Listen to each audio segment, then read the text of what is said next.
हमारे जितने भी वरिष्ठ गुरुजन बैठे हैं और आप सभी लोग जितने भी यहाँ पर बैठे हैं, उन सभी के भीतर बैठे हुए परम पिता परमेश्वर को मैं श्री गौतम तहे दिल से हार्दिक नमन करता हूँ। ये बताया जा रहा था कि शादी ऐसे अच्छी होती है, शादी वैसे अच्छी होती है, शादी में ये चीज़ें खराब होती हैं, शादी में वो चीज़ें खराब होती हैं। मैं आपको बताऊंगा कि नंबरों के हिसाब से, अंकों के हिसाब से जिन लोगों की जन्म तारीख के अंदर नंबर 4, 5 और 6 तीनों ही नंबर होते हैं, उनकी मैरिटल लाइफ बहुत अच्छी होती है। इसे हम अंक ज्योतिष में महालक्ष्मी योग कहते हैं, महाभाग्य योग कहते हैं। अच्छा, इस पे एक बात याद आई, सम्मेलन में इसी तरह से बात कर रहा था और यही कॉम्बिनेशन मैंने बताया, तो बीच में एक पर्सन उठे और उन्होंने मुझे कहा सर आप गलत बोल रहे हो। मैंने कहा क्यों? तो कहने लगे जी आमिर खान की कुंडली के अंदर 4, 5, 6 तीनों है, पर उसकी तो तीसरी शादी है। मैंने कहा भैया वो 3 गुना ज्यादा फायदा ले रहा है इस चीज से। एक शादी टूटती बाद में है, फिक्स पहले होती है। तो ये कॉम्बिनेशन अपने आप में एक बहुत ही अद्भुत कॉम्बिनेशन है कि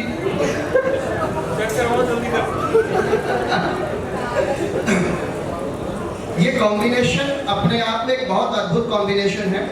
और इसका सबसे बड़ा बेनिफिट एक और भी है, जिनकी भी जन्म तारीख के अंदर 4, 5 और 6 तीनों ही नंबर होते हैं, उनकी सिर्फ मैरिटल लाइफ ही अच्छी नहीं होती, बल्कि उनकी फाइनेंशियल कंडीशन भी कभी खराब नहीं होती। अगर पैसे की दिक्कत हो भी रही है ना उनको, तो भी कहीं ना कहीं से फाइनेंसेस उनके पास आ ही जाते हैं, पैसे का फ्लो कभी नहीं रुकता, क्योंकि ये महालक्ष्मी और महाभाग्य योग है। इसी वजह से भाग्य उनका हमेशा साथ देता है और लक्ष्मी जी की कृपा जो होती है वो उनके ऊपर सबसे ज्यादा रहती है। एक और कॉम्बिनेशन, यहाँ पर अध्यात्म की भी बात हो रही है, धर्म की भी बात हो रही है।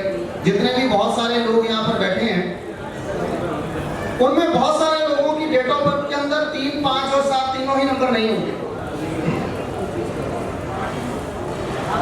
अक्सर अध्यात्म की जब हम बात करते हैं तो 3, 5, 7 होता है, वो बहुत आध्यात्मिक होते हैं और अध्यात्म का उनको बड़ा आशीर्वाद होता है मां सरस्वती का। लेकिन 3, 5, 7 जिनके पास नहीं होता, वो बहुत अच्छे ज्योतिषी होते हैं। वो क्यों? क्योंकि वो रिसर्चर होते हैं, उन्हें शक करने की आदत होती है, उन्हें खोज करने की आदत होती है, वो किसी भी चीज की बड़ी गहराई में जाते हैं। इसीलिए अगर वो ज्योतिष के फील्ड में आ जाए और इस पे रिसर्च करें, तो वो आपको खोज कर ऐसी चीजें निकाल कर देंगे जो शायद आपने कभी किताबों में भी नहीं। तो है ना, बहुत बढ़ चढ़ कर बोलता है कई बार। इसके इफ भी हैं और बट भी हैं, दोनों चीजें होती हैं।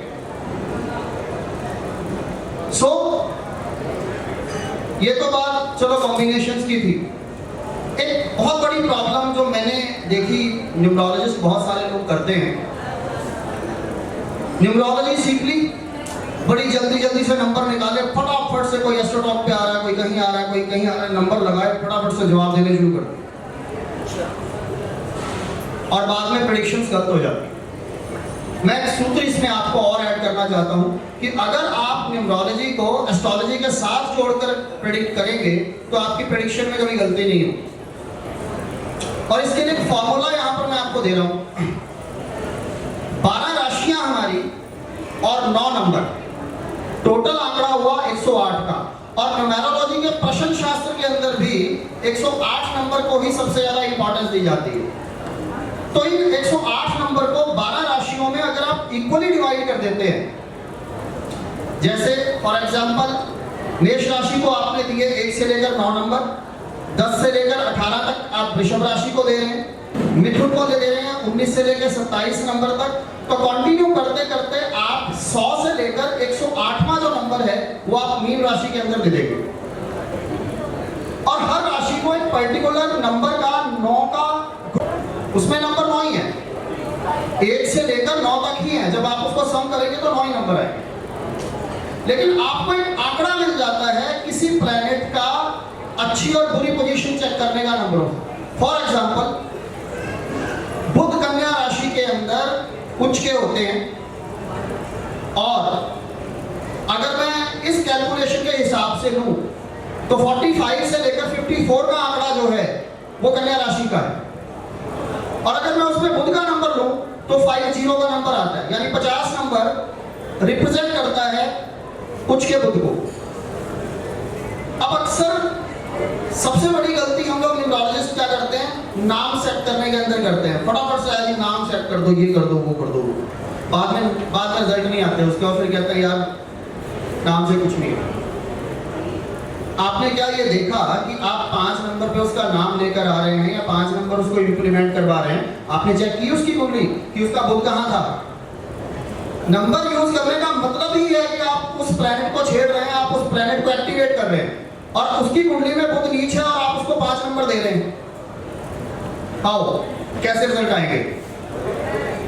इसलिए एस्ट्रोलॉजी को साथ में लेना बहुत जरूरी है, अदरवाइज प्रेडिक्शंस में बहुत ज्यादा गलती होने की संभावना जो है वो रहती है। तो यहाँ पर न्यूमेरोलॉजी और एस्ट्रोलॉजी अपने आप में बहुत गहरा संबंध रखते हैं, उसकी कैलकुलेशंस। मेरे YouTube चैनल पर बहुत सारे ऐसे वीडियोस मिल जाएंगे आपको जो न्यूमेरोलॉजी और एस्ट्रोलॉजी को आपस में कनेक्ट करते हैं। मेरी एक रिसर्च भी चल रही है कि अगर आपके पास डेट ऑफ बर्थ है, टाइम ऑफ बर्थ नहीं है, तो भी आप अपनी वैदिक कुंडली बना सकते हैं। बहुत ही जल्दी इस रिसर्च को मैं आप लोगों के बीच में भी लेके आऊंगा। तो एस्ट्रोलॉजी को जरूर साथ में जोड़िए, तब जाकर आप न्यूमरोलॉजी से सही प्रेडिक्शन कर पाएंगे, और ये आपकी बहुत बड़ी मदद भी करेगा। समय आई थिंक 4 बज गया है और ज़्यादा नहीं है हमारे पास। सो बहुत बहुत धन्यवाद आप सभी का, और बहुत बहुत शुभकामनाएं प्रियंका जी को। Thank you so much.